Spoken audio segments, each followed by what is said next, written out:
रुक देखी के बाबा के ऐसन दिलों के धड़कन जाला रुक देखी के बाबा के ऐसन खोआ मलाई मन न भावे कही न बतिया झूठ दिलों के धड़कन जाला रुक देखी के बाबा के ऐसन दिलों के धड़कन जाला रुक देखी के बाबा के ऐसन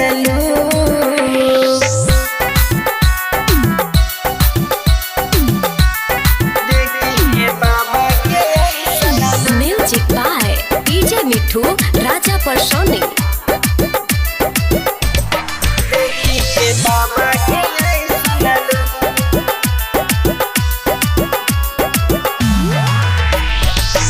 बाबा के महिमा जाने दुनिया जहानवन हो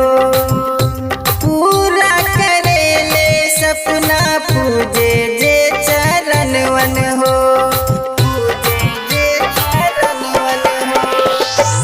बाबा के महिमा जाने दुनिया जहानवन हो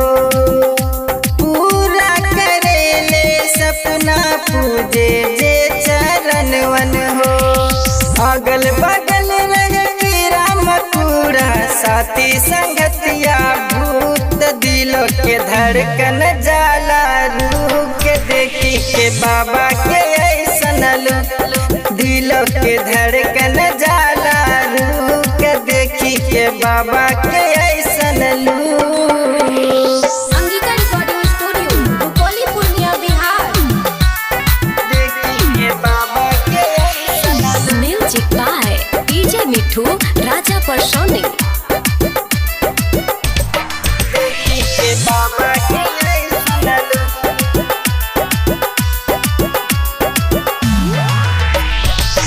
गायक राजस भारती करे गुने गनवन हो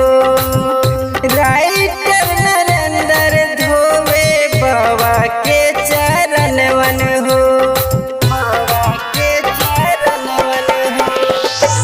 गायक राजस भारती करे गुने गनवन हो